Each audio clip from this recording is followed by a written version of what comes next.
Solana network 2026 में तेज होता जा रहा है, लेकिन विश्लेषकों का कहना है कि असली बदलाव रेमिटिक्स जैसे PayFi प्लेटफॉर्म से आएगा।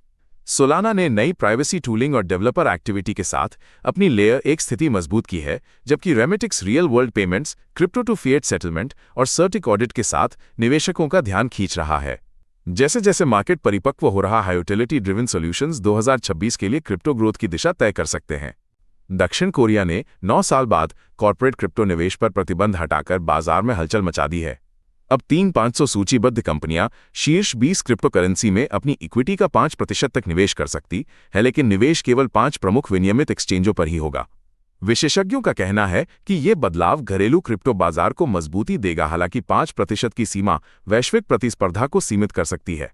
टेदर ने ट्रॉन ब्लॉकचेन पर $182 मिलियन USDT फ्रीज कर दिए, जिससे वैश्विक क्रिप्टो मार्केट में अनुपालन का नया युग शुरू हो गया है। इस कार्रवाई में 5 ट्रॉन वॉलेट्स शामिल थे, जिनमें प्रत्येक में $12 मिलियन से $50 मिलियन USDT थे, और यह अमेरिकी कानून प्रवर्तन के अनुरोध पर हुआ। 2023 से 2025 के बीच टेदर ने $3.30 बिलियन से अधिक USDT फ्रीज किए और 7,200 से अधिक वॉलेट्स को ब्लैकलिस्ट किया, जिससे स्थिर कॉइन बाजार में केंद्रीय नियंत्रण और निगरानी की भूमिका स्पष्ट होती है। 21 शेयर्स को SEC से TDOG डॉगकॉइन ETF लॉन्च करने की मंजूरी मिल गई है, जिससे क्रिप्टो बाजार में हलचल मच गई है। यह ETF 0.50% मैनेजमेंट फीस के साथ मल्टी कस्टडी सिक्योरिटी देता है और ट्रेडिंग वॉल्यूम 152% बढ़कर $1.22 बिलियन तक पहुंच गया है। TDOG के लॉन्च से निवेशकों को रेगुलेटेड दोगे एक्सपोजर मिलता है और अब अमेरिकी और दक्षिण कोरियाई बाजारों में क्रिप्टो ETF की मांग तेजी से बढ़ रही है। बिटकॉइन नेटवर्क की सुरक्षा पर बड़ा सवाल खड़ा हुआ है, जब BTQ टेक्नोलॉजीज ने quantum resistant bitcoin quantum testnet launch किया है। इस टेस्टनेट में MLDSA एल्गोरिथम को अपनाया गया है, जिससे 128 बिट क्वांटम सुरक्षा मिलती है और 64 मेगाबाइट ब्लॉक साइज लिमिट है। करीब 6.26 मिलियन BTC, जिनकी कीमत $650 - 750 बिलियन है, क्वांटम कंप्यूटर के हमले के जोखिम में है, खासकर उन एड्रेस पर जिनकी पब्लिक की एक्सपोज है। अमेरिकी सरकार और बड़े फाइनेंशियल संस्थान अब क्वांटम खतरे को गंभीरता से ले रहे हैं और 2030 तक पोस्ट क्वांटम एल्गोरिथम अपनाने की तैयारी कर रहे हैं। इथीरियम को अगले 100 साल तक टिकाऊ और स्वतंत्र बनाने के लिए विटालिक बुटेरिन ने रोड मैप पेश किया है। नेटवर्क को इतना मजबूत बनाना है कि डेवलपर्स के बिना भी ये सुरक्षित चले, जिसे वॉकअवे टेस्ट कहा गया है। इसमें क्वांटम प्रतिरोधी सुरक्षा, ZK EVM व PRDS जैसी तकनीकी उन्नति, अकाउंट सिस्टम अपग्रेड और विकेंद्रीकृत प्रूफ ऑफ स्टेक शामिल हैं, ताकि इथीरियम वित्त पहचान और गवर्नेंस के लिए स्थायी आधार बन सके। इथीरियम को फाउंडर विटालिक बुटेरिन ने वॉकअवे टेस्ट पेश किया, जिसमें नेटवर्क को डेवलपर्स के बिना भी चलने की क्षमता होनी चाहिए।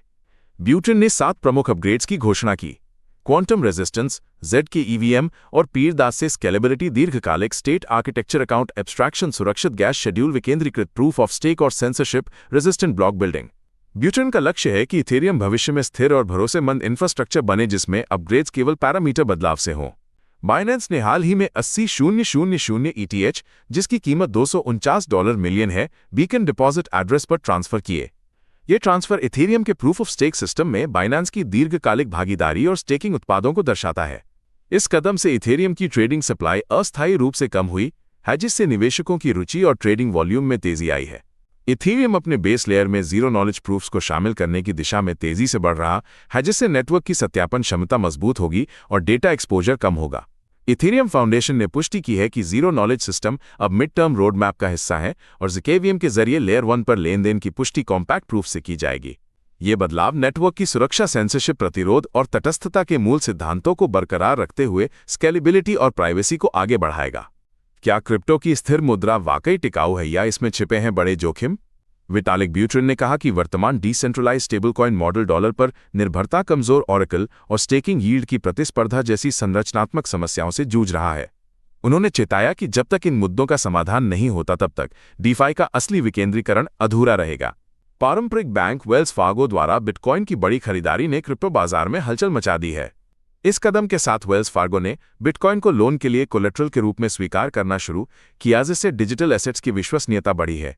बाइनेंस के संस्थापक चांगपेंग झाओ ने निवेशकों को बाजार की अस्थिरता के बावजूद धैर्य रखने की सलाह दी है, जबकि ऑन चेन डेटा दिखाता है कि बाइनेंस पर 655,498 BTC होल्ड किए जा रहे हैं। क्या आपने कभी सोचा है कि आपकी ऑनलाइन स्वतंत्रता असल में कितनी सुरक्षित है?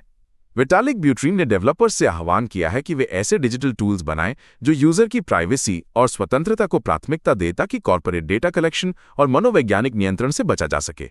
वे सॉवरेन वेब के लिए local first privacy focused apps और ओपन टेक्नोलॉजी को अपनाने पर जोर देते हैं, साथ ही हाई लेवरेज स्पेकुलेशन और पैसिव एआई सिस्टम्स को नकारते हैं।